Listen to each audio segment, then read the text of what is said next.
I know this drama is kinda irrelevant now, but I do not care. There is a saying that yes, by some people, the paradox of games never fails to disappoint, and as much as offensive it might sound, unfortunately they keep proving it with questionable to say the least decisions. And one of them is to make two highly detailed contributor exclusive towers, with one of the being previously listed as a hardcore tower. To say that this is stupid on many levels is to say nothing, but let's go over all the reasons why this sucks anyway. First of all, let's go over the requirements. You need 5 contributions for a god tower and 15 for a war machine. This instantly filters out like 99.9% of the player base, as not only do you need skill and resources to make these contributions, but they also need to get approved by the devs themselves, which usually does not happen. This as a domino effect creates another problem that I will talk about further down the line. Alright, so why are we prioritizing giving a very hyped content to like 20 people as opposed to everyone?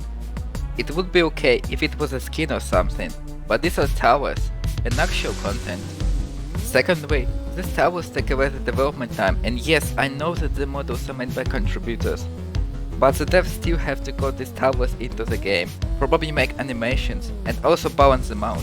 All of this takes away development time that could have been used on more needed things, such as fixing over 1,000 bugs for example. You know, something that would benefit everyone and not just a couple of people. A third problem may not be what you think. As you might expect, a lot of people will try to get the exclusive towers. And this means that they will make and send suggestions. In other words, the game will get spammed with low quality skins, etc., made in like 2 days at best. This puts pressure on the moderation team that has to review and decline all of the garbage. And if they give up and start to accept some of them due to losing understanding of the game's standard, the game's quality will drop as the low quality suggestions and skins get added. Do you see the vision? Finally, they simply just upset the player base. I already kinda in a way mentioned the war machine being extremely hyped as a hardcore tower, and then being changed to the contributor exclusive. And by the way, I am aware about the response below made. It's pretty bad, and I'll talk about it in a second. I think it is easy to understand why the players will get upset about that. Hyping something up just to say years later that this is actually not for you is truly disappointing. So many people were mad about that, as the already damaged relationship between the players and the developers has plummeted into the pit of hell. Now, the owner of Paradoxum has actually addressed the concern in a Twitter post, and it's not that good.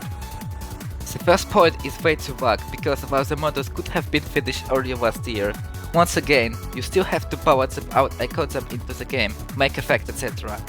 And earlier last year itself also doesn't say enough, as it could usually mean the 31st of December or something. Second statement makes little sense. First of all, I'm pretty sure Bill himself teased War Machine as a hardcore tower somewhere, but I could be mistaken. However, the made without my permission part is just big stupidity. Like, why couldn't you tell Russ to remove the disinformation from the announcement and apologize to the community for the confusion? Why did you have to wait until now? And don't all announcement go through Bill before being posted. He's the owner of the game after all. And finally, the third point is really confusing, like, what do you mean you didn't expect the roadmap addition to spread around so quickly if it's a fucking roadmap? And if it's still work in progress, why post it anyway? The second part is way too confusing to me, but once again, I am all for giving back to contributors, but 2 whole towers is just too much. I'm sorry. Overall, this decision is clearly flawed in a lot of ways and should not be a thing. Bye.